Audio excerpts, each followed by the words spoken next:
like that. All right. 8 p.m. Begin Q&A session. We're here in our backyard, side yard, whatever you call it. We're beside the house, so I would say side yard. Side yard. Looking to the west. Sun is about to set. And the whole lighting dynamic is going to change on us. And I don't know what's going to happen because we've never done this before. So we'll figure it out together. For those of you watching this recorded, this is a live Q&A that we do every Tuesday night with our Patreon people. Don't forget to look at the camera. It's hard. I keep wanting to look at the screen. So yeah, if you want to support us and get access to some exclusive content and private content, adult content, stuff like that, then you can come to our patreon.com/killboy private club and join the party. So these are some of the cues that we've been asked to A. And I'll start with a couple that were from last week's Q&A post on Patreon. C. Rice, Carl Curly Rice, I believe, says, tell us more about that Legends car that you recorded. So that was sort of a collaboration project with the owner of the car, in that he had the camera gear and I had some camera gear, and by the time he made the run through, I'd gotten some footage of him and he got some footage of himself and me in it. So we exchanged footage, but it was a anonymous driver that will choose to stay that way. But there's a young guy that had just gotten into that kind of racing, and the car was set up for asphalt racing. Had real big Hoosier slicks on it. It's about I forget how much they weigh. It's something like a 1,200-pound car maybe. And it had a Yamaha FJR 1250 carbureted motor. So pretty good power to weight ratio, to say the least. Real big tires for the weight of the car, but he was having problems getting grip out of it. So when we were running together, he was kind of struggling because I had so much weight on the tires. I get my tire temperatures up real quick, and he still was having to scrub back and forth to get the tires warmed up. But it's pretty impressive. Those cars are pretty cramped. There are some people who make them street legal, and there's a handful of them that are street legal, and I've kicked around getting into that, and I think it would be a really cool toy for the Gap with the right setup. But yeah, it's a pretty wild car, and they're smaller than you think they are. That's why I put that picture of it in front of the Macan on the thumbnail of that video, to really show the difference in size between the two. Have you guys ever got a speeding ticket on the Dragon, or do you pretty much know all the LEO there and they just smile and wave when you come by the Spirit Pace? Edwin Aldrin. Yes, I have gotten a speeding ticket. No, they don't all know me. There's new police officers coming and going all the time. Mm-hmm. And I don't spend that much time up there on the road, especially when it's busy and the police are up there and everything. So I don't really get to know the guys like that. And then we drive different things to the point that it's hard to, even people who know us, to know what we're in or on, recognize us when we go by. Yeah. So no, it's not like that. But it's been a long time since I've been pulled over. What was that like? That was back when I was riding the Gixxer. So, the S2000. On the Dragon? Yeah, was the last speeding ticket that I remember. Why'd I get one on the S2000 on the Dragon? You were speeding and we hadn't updated the registration yet. Hadn't put the sticker on the plate. I don't remember. It was right after it was rebuilt, like the first time. Did I get a ticket for speeding? Yes. I don't remember this. 50-something and a 30-something. Well, it'd be a 30. I mean, that's what the Dragon is. Yeah. I remember getting a ticket on the way out of town in Robbinsville. Yeah. By that North Carolina High Patrol. But I don't remember the Dragon one. But I remember the one I do remember on the Gixxer 750 was I was going, I was going northbound, which is towards the way the police always come in, and was dumb, and I come popping around a pretty fast bend, and I think I was going like 57 and a 30 or something. and the state trooper was sitting there on the little straightaway. And as soon as I came around the corner, I saw him. I just went ahead and started slowing down. He put his lights on. I drove to the next pull off. He pulled in, and then he was an older guy that didn't cut many brakes. A lot of people know him. I won't mention any names, but he was really nice, really cool. He's like, I was like, hey man, you caught me fair and square. Not gonna fight it or argue or anything. I'm gonna do what I can to minimize the impact. But he worked with me and was like, just call this number. You can go to the traffic school or something like that if the record's clean, which it was. But I'm pretty good about not pushing it when I know where they are and when they're around and stuff, and just kind of chill out. So I stay out of trouble pretty much, and most of the cops are pretty good. I've been arrested one time in my life, and that was for pretty much speeding real late at night past a cop, and I saw him, and I didn't realize he had turned around, and he was trying to catch up to me, and by the time he did, he was pretty amped up, from the chase, and he was get out of the car, and put me in handcuffs and put me in front of the car, and at the end of it all, we were pretty cool the next day, and we've been friends, and it's like we're still friends, still cool with him, and we all laugh about it. He thought that I was some tourist that went flying by at 70 and a 55, and he was going 70 and a 55, to be honest. So we passed each other at like 150 mile an hour closing speed, and it was just one of those weird things that's we laugh about it now, but at the time it was pretty intense and kind of scary. But for the most part, I've got a clean record, and I keep it that way pretty well. I've never gotten a speeding ticket up there. Knock on wood, Knock something. on plastic, wood, whatever. Not yet. Your day's coming. Not ever. Your day is coming. My day's not coming. There is no day. Yeah. I got pulled over once down by the lakes, speeding in the Mini right after we bought it. Sad thing is, I had a radar detector in the car. But it wasn't like plugged in or something. But it wasn't plugged in. There was some kind of electronic interference between the radar detector and that model Mini Cooper at the time. Yeah, what was that? It did something weird to the car. Yeah. Caused some kind of glitch in the radar detector where it would just randomly go off. So it unplugged it, and the county guy that pulled me over and kind of looked in the car and goes, "It's not doing you much good. That thing not turned on?" I was like, "No, sir." So, yeah, that's close as I come so far to getting one. Next. Taylor Hall asks, "How could we work for you?" Crazy face. I would like to expand into other areas around the Southeast. It becomes a problem of logistics and getting photos to me. But right now we are just concentrating on the Dragon and the roads right around it. And we got pretty good coverage. We don't want to oversaturate the place and make our guys have to compete with more people. Jess Lines asks, best jacket for women riders and best place to get custom Guardian bells. So best jacket for women riders, it seems to me like that's a pretty tough one to answer because everybody's got, different. Pretty unique expectations, yeah. I would go for the maximum amount that you can spend and set a budget. Yeah, set a budget and go to the max with it. Definitely something that's got the armor, something that fits. You think, well, it's just one size up. Well, that one size up, if you crash, even though you're not hitting the asphalt, you can still roll inside of the leathers and get, a rash or a burn, which I did in one of the wrecks.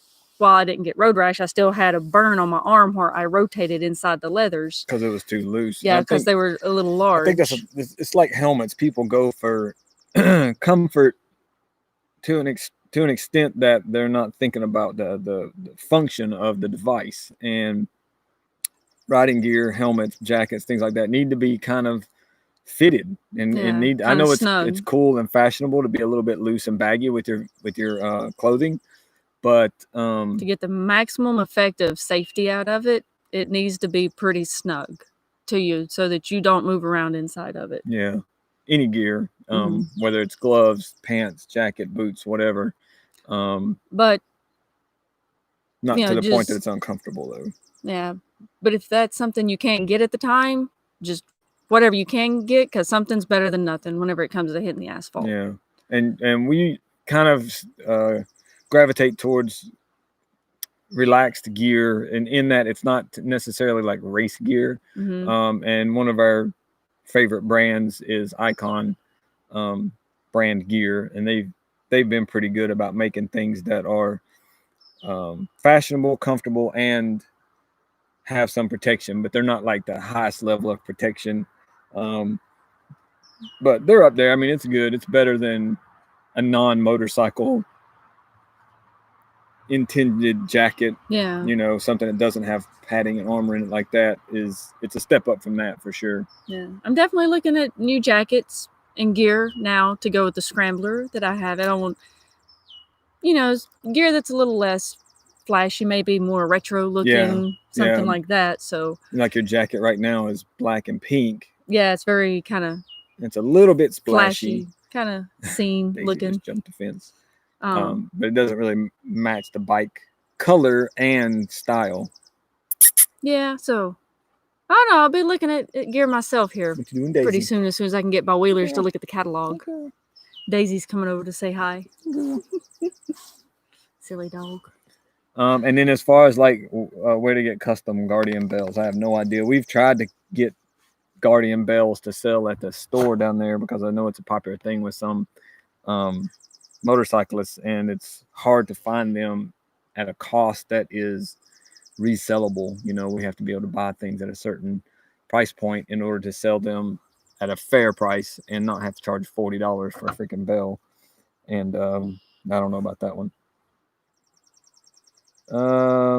Edwin Aldrin wants you to marry him. But are you, girl, you seen anybody? But seriously, what were the thoughts going through your head the first time you went back out on the Dragon on two wheels? It's great to see both of you enjoying that again.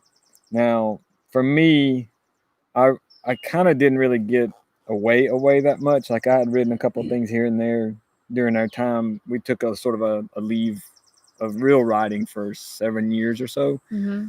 Riding in general, not just the Dragon, but just in general. But when Lori went back and made her first run through, it was pretty intense.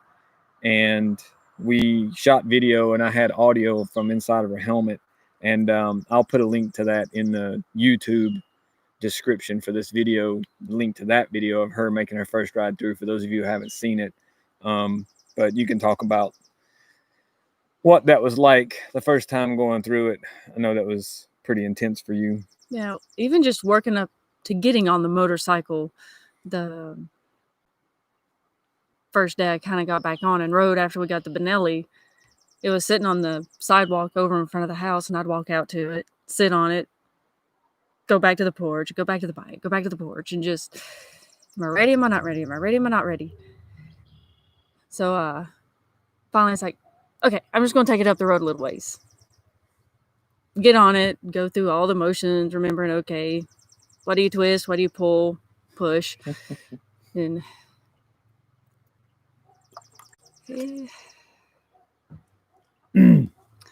trying to find the right words. It was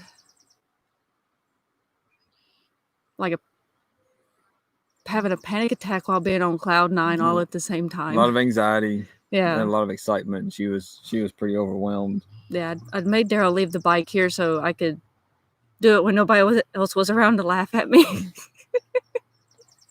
How does Lori like the new Scrambler, and which bike does she like the best? Now, before you get into that, I want to preface this by saying you've only had it for 1 week today. 1 week, so it's not really fair to make a total conclusion on the bikes you like best. But I think it's fair to say that you do like it a lot. Yeah. You were looking for. She was kicking around the Benelli, getting like another Benelli mini bike, but she's been back and forth about it because it's not really powerful enough to make her feel like she can keep up with other people and other girls on bigger bikes and stay out of the way of traffic. So this fits that bill nicely because it's definitely got power. I think. Yeah, I can go longer range on it too than the Benelli. Yeah, I'm not as limited by the small gas tank. Yeah, it runs through gas quicker. I don't know what the range is on those two bikes, but yeah, I mean, it's definitely more suitable for open road riding than the little bike was. Yeah. You like the Supermotos a lot, but I don't know. Do you think you'd still prefer to ride the Supermoto when it's finished being rebuilt by Wheeler than Scrambler? That thing was just miles, so of course I'd ride it. Interesting. But yeah, I think I'll have a better view of what this Scrambler, its full potential once we get it into Wheelers, get some new tires on it, take care of a little maybe slop in the throttle that I'm having trouble with, and the tighter, more technical stuff that makes it for me a little unnerving. Yeah, it's got a real aggressive roll on from dead zero throttle to 1%. It's like, and so we think we can tune that out some. Wheeler can tune that out, and then we're also I'm going to go up a tooth on the front sprocket to. It's a little bit high revving at the cruising speeds, and so a lot of people are saying if you go up a tooth, you won't even notice the difference in torque and acceleration because it's such a torquey motor, and it helps with that throttle roll-on thing. Yeah, it's my first twin that I've ever owned. It revs pretty high though for a twin. Yeah, I'm impressed with it, and those tires that are on it, they're probably the freaking tires that are on it. What year is that thing? A 15. It's a 2015. It's got now 7,500 miles. So it had like 7,000 miles on it when we picked it up, and the rear tire was a little bit, well, it was pretty much worn in the middle, and so I mean, it's totally possible that those are the tires that came on it. And I just went out to the Dragon and met Kamal out there, and I took a little video. I won't post that up later on Patreon first, and then it'll go public like normal. And I had that thing leaned all the way over till my feet touched the ground a couple of times, and those tires never budged. And it's those Scrambler tires that are kind of chunky. So I'm really impressed with it. I think that the new tires on there, that bike's great. I mean, the suspension's a little soft, but for the roads around here, they're not perfect. And until they repave the Dragon, I would not want to run anything real stiff, whether it's a sport bike or sports car. That bike is set up great. Handlebars, get the handlebars down a little bit. Which our bars came in. Thanks, Paige. Send us the bars. And I think it's going to be a great platform, and I'm looking forward to doing one of my own. We got our neighbor out here on a dirt bike, having his fun too. C. Rice, Carl Rice says, does Lori get to ride the new bike, or are you just testing it to make sure it's safe for her? Yeah, she's been riding He's at quality control. Yeah, making sure it's not going to poison you. But yeah, it's been fun for both of us to ride. Roy Fox, would you consider the Yamaha Nikon a good choice for riding the Dragon? I've got an answer, but what do you think before I answer? I enjoyed riding it on the Dragon. Really? I think it's too heavy. I don't think it's a good Dragon bike. I think it's a good bike for 28, 129 South. Yeah, but I don't push it like they do. I'm more of a kind of cruise through kind of girl. I mean, it felt nice. The roll on and the turns and everything. You felt very settled, and I about knocked that over. Did you see that? Did you? Daisy chasing them down dirt bike. But I mean, I feel that it has good ground clearance, and it's pretty smooth on transitioning and stuff. I mean, you probably won't be knee dragging on it, but yeah, it's limited by how wide the pegs and the bottom end is, how far you can lean it over. So it was really hard to get it to the point where you could get close to dragging a knee before the peg would hit, and then the peg will fold up a little bit. And then you'll start lifting up one of the two front tires at that point at about 45-degree angle. They hit their limit, but it's pretty far over.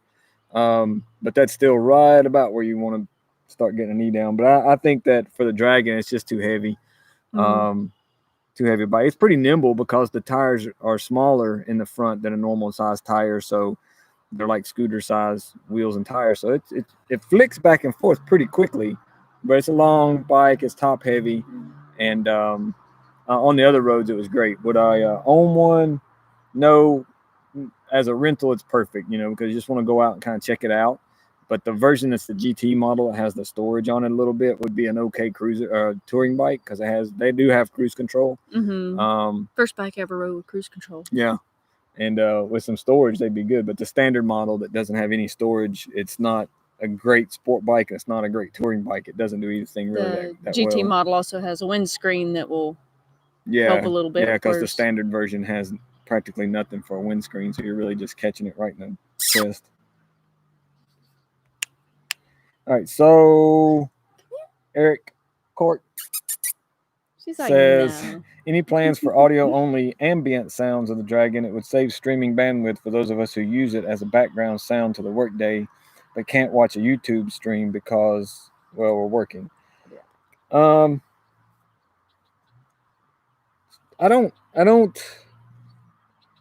think there's a better solution to this desire to have an audio only stream for working. What I would recommend, rather than me doing an audio only stream that somebody else would not appreciate and would rather have the video, I can record video and audio, and then you as a user can remove the video and just listen to the audio. There's a way you can go about this, Eric. So if you do a search on Google for YouTube to MP3, or pull YouTube audio, basically, there are websites that you can put in a YouTube videos URL, and then you can select to save the audio file from that. So a lot of people do this to pull music from music videos and things like that and make an MP3 from a music video. So you could do the same thing with one of our videos. I'm pretty sure is just go to the video that you want to get the audio from it, and then get that URL, that web address for that video, and then search Google for YouTube to MP3 or 2 as in TO, or something like that, and then you can get the audio out of that video and save it to your computer or device, and then listen to it in the background without the video part, and it actually be saved. It won't be streaming. So maybe consider going that route. Jacques Damone, we know Lori has tats. Do you have any, or would you care to share your views on them? By the way, I spell checked. Yeah, he was having some spell check problems. I don't have any tattoos. I don't have anything against them. Obviously, we wouldn't be together. She's gotten almost every tattoo on her body except for one since we met. So she had one little spider on her back that she's since covered up. No, I it's believe, still there. right? Oh, is it still there? But she's, for those of you who don't know, the whole side of her body, the right side of her body, is pretty much tattoos, all the way down the arm, all the way down the leg. Like and that's the then full one.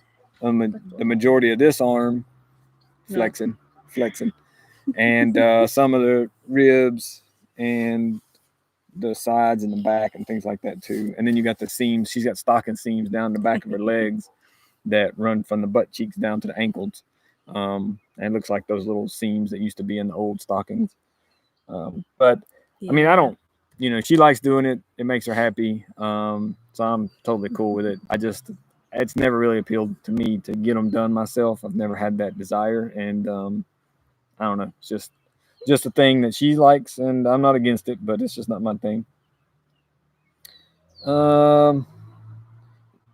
Mikey says, just saying hi, I love and miss you guys. First time in 20 years I haven't been down there. Oh. Is it slower with the lack of foreign visitors? I wouldn't say there's much of a lack of foreign visitors, but I don't know. I guess they are limiting who's allowed to come in and out of the Country? the country. And typically,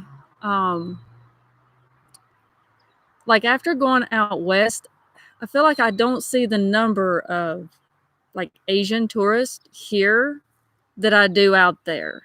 And I'm just kind of curious. It's like, does the Smokies not appeal to them like the Grand Canyon and that does, or is it just lesser known? Can you get more bang for your buck out there in parks? It's like, I don't know, I just noticed a big difference in the style of tourist I see here versus being out there. But it has been quite busy. Yeah. I think the numbers and everything are pretty up there. I think our business, both Tell the Dragon souvenir stuff and our photography business, are sort of low entry level, business. So it's not like you have to invest a whole lot of money in doing business with us. Got the beeper. Lori's got the remote beeper for Daisy. You better settle down. She's wanting to chase that motorcycle. So yeah, it's been pretty good. Do you and Mikey also asked, do you guys have any siblings? Maybe bust out a photo of family albums or at least some goofy prom pics. Yeah, she's got two older brothers. One of them is your twin in that he was born on the same day but different year. Yeah. A 6-year twin. 6 years apart twin. Yeah, it's like we share. Here's the real. It's like we share a birthday, but we're not twins. Yeah. How does that happen? So yes, and I've got a younger sister that lives over in Eastern North Carolina with the son. So he's my nephew, and he's off in the military. Go Tanner. I don't have a photo album or anything, but sometimes we post up on social media and on our birthdays and stuff. Our family will post up photos of me and my sister from years past, and they're pretty funny. So yeah, we could break out. You could go dig around for some old photos of me and her, I'm sure. Eric, who have you met that you never expected to because of what you do? Ever met huge enthusiasts like the likes of Jay Leno, and how did that go? Haven't seen Jay Leno over here. He's got his own playground over in California, I'm sure. One of our photographers used to run Rock Store Photos over there on Mulholland Drive Highway. I always get it wrong, but it's on Mulholland. That's one of the roads that Jay Leno takes his cars out on pretty frequently, and he's gotten photos of him going by and playing around in cars. But we had Larry the Cable Guy was probably the biggest, I guess, celebrity. No. Who's bigger Norman than that? Reedus. Norman Reedus, yeah, from Walking Dead and the motorcycle thing, which is still kills me to this day that he didn't go across the dragon while he was there. I don't know. Well, let's see. Ami James came through. Oh yeah, Ami. Steve, so who's Ami Corbett. James? People don't know. Oh, a tattoo artist that had a show on TV called Miami Ink. Miami. Yeah, came through on his bikes. Yeah, they came through as part of a show. Jesse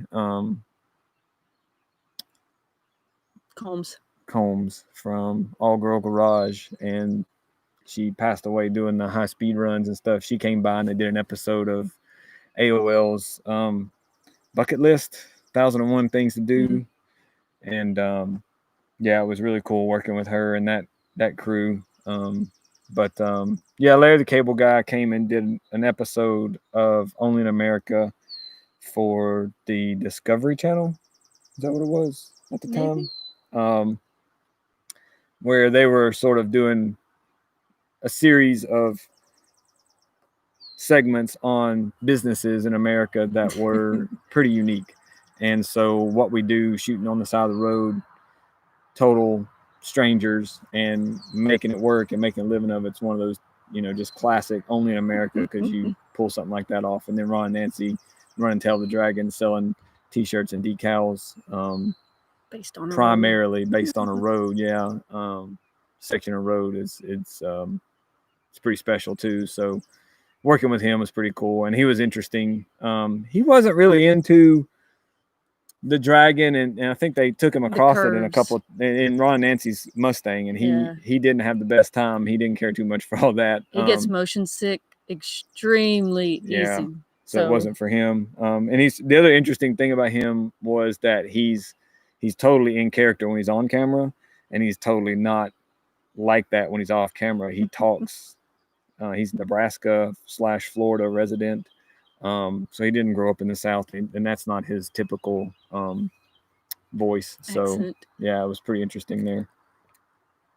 Okay, we're getting on 8:30. I have another one for them. What do you think of learning to ride for someone in their late 40s? It looks like a lot of fun from watching all the videos I see on here. So Eric, I'm assuming you're asking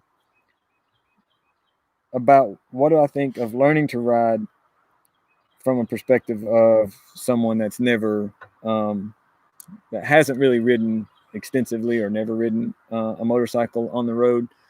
That's a good question. I'm, in my 40s and I enjoy it, but as far as someone who hasn't done it before, it's a lot of pros and cons, and I'm not going to sugarcoat it and say it's the best thing ever. It's a lot of work. It's a lot of work just to go out and ride, and you got to put whatever you're wearing, you got to take all that off and put all your motorcycle gear on. It's uncomfortable. You can't control the temperatures.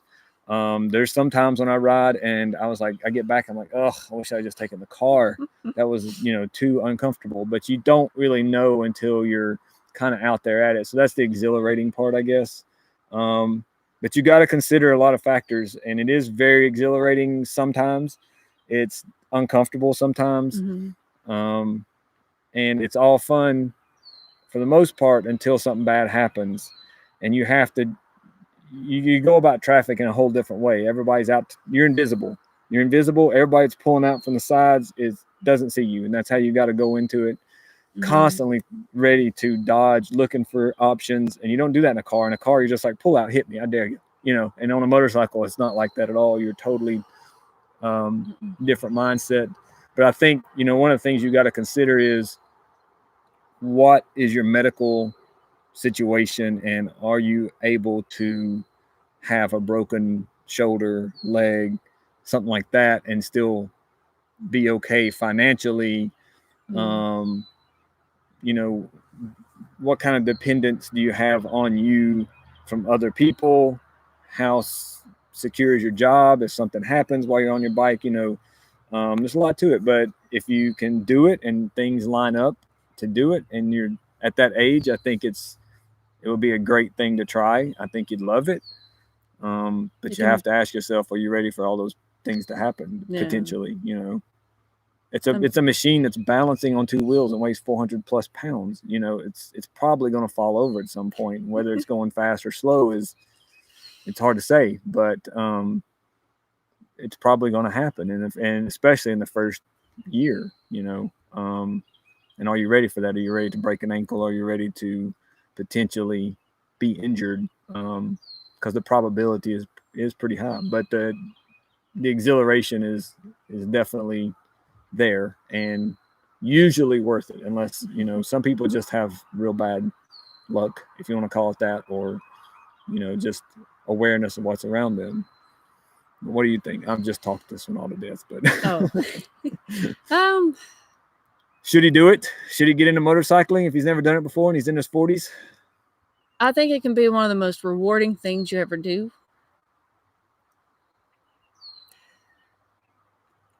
But no emotion at all.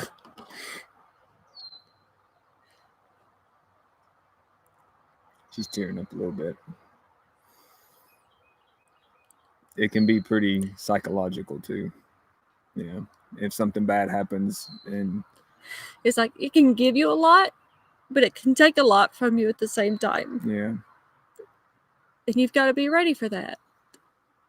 And and decide when the risk outweighs the reward, and when the reward outweighs the risk, which for a long time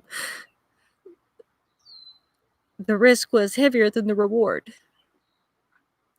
But slowly that reward started, gaining a little weight here and there. And now, obviously, the reward weighs more because I just got the Scrambler. So you're getting past it. And I think, for a female that might be watching it, or for some guys that are a little bit more sensitive to their emotions and things like that, it can be a little bit tougher. If something happens, we don't typically think about the psychological impacts of accidents. We just ask, are you okay? Is your arm hurt? Is your leg hurt? Well, what about up here? Is this messed up? And how long is that going to last? And it's been a decade, and it's still messing with her, an incident that happened. And so psychologically, it can mess with you too. And if you're prone to being, affected by something traumatizing like that, then that's something to consider too. Yeah. They're fogging up. Use your towel there if you need to. All right, so we're past our 8:30 mark. I'm going to go over one more tip that I touched on last week that I want to talk about real quick as I can. It's legal issues that can come up from riding in areas where there's other traffic, especially on the Dragon, but this could apply to anything.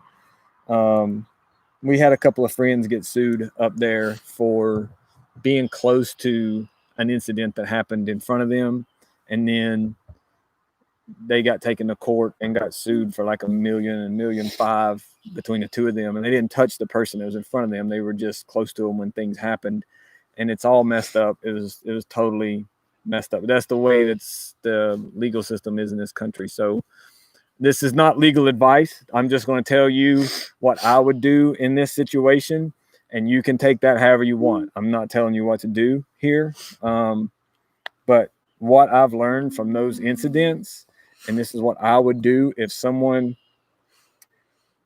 wrecks around me or in front of me while I'm out there or probably anywhere else. As much as I want to help, and there are laws to protect you from recourse from being a good Samaritan, that's not what comes into play here. I personally will continue driving until I am not visible from the scene, and then I will turn around and go back and render aid if I feel like that's helpful. But at that point, I was not the person that was behind them or near them when that happened. That wasn't me. That was somebody else. And no matter what, I will never admit that I was near somebody when that happened, because of what I've seen happen to friends who were not a part of, and even the officer on the scene said, you didn't have anything to do with this, you're fine, and wrote that down. And the judge still sided with the person who was injured and the plaintiff, and they were able to successfully sue our friend. So lesson learned is like those judges just made people like me and anyone else that understands what's happening not immediately stop to help. I'm going to go out of sight, and I'm going to turn around and come back, and that wasn't me. And once you've left the sight of the witness, and then it can no longer be used. I mean, I know this is a gray area, but it's harder for it to be used against you. So that's what I would do in those situations. Do you want to add anything? I just want to make sure. Dash cams are great. Dash cams can save your butt. I'm even looking at like a motorcycle dash cam that'll be, on the bike, discreetly on the bike, that will come on and just loop record anytime that bike is running and moving. We're looking at some options that are, I don't know why it's not more common. Sena, the communications company that makes the communication devices for cameras, they've got a new comm unit that has a built-in camera, 4K camera built into it. It's actually a pretty sharp camera. It's not stabilized, and I would get one, but it's a little bit too shaky from what I've seen. But it would allow you to record everything while you're riding right there without having to fiddle with GoPros and stuff. So dash cams would help a lot. I had a dash cam running in the Macan when I went off the road, and it's just a POS, man. That dash cam has been nothing but a problem. So look into dash cams and consider what I would do in those situations. If something happens around you, I would personally not immediately stop. If you feel like you can be blamed for it. Yeah, if you feel like there's any kind of finger pointing going on, I'm not going to be around that. Even if not, I'm still as a matter of policy, direct traffic standard process, I'm going to go around the corner and then come back. And no matter what anybody says, that was not me, but I'm here to help. What do you need? Okay. So with that said, there might have been some other questions in here. I apologize for not getting to them. We try to wrap these up after like 30 minutes or so. It's been like 40. But I appreciate you guys. A lot of good comments in here. We're going to read these and everything. Thank you for joining us for this week's Patreon. If you have any questions for next week's, put them in the comments or leave them in the comments on the Patreon post. Either way, we look over them every week and gather all the questions from the different social media platforms avenues and try to get them all in there. Okay. Good job, babe. I know that was tough. Thank you. All right, you guys. We'll talk to you next week, Tuesday night. Bye.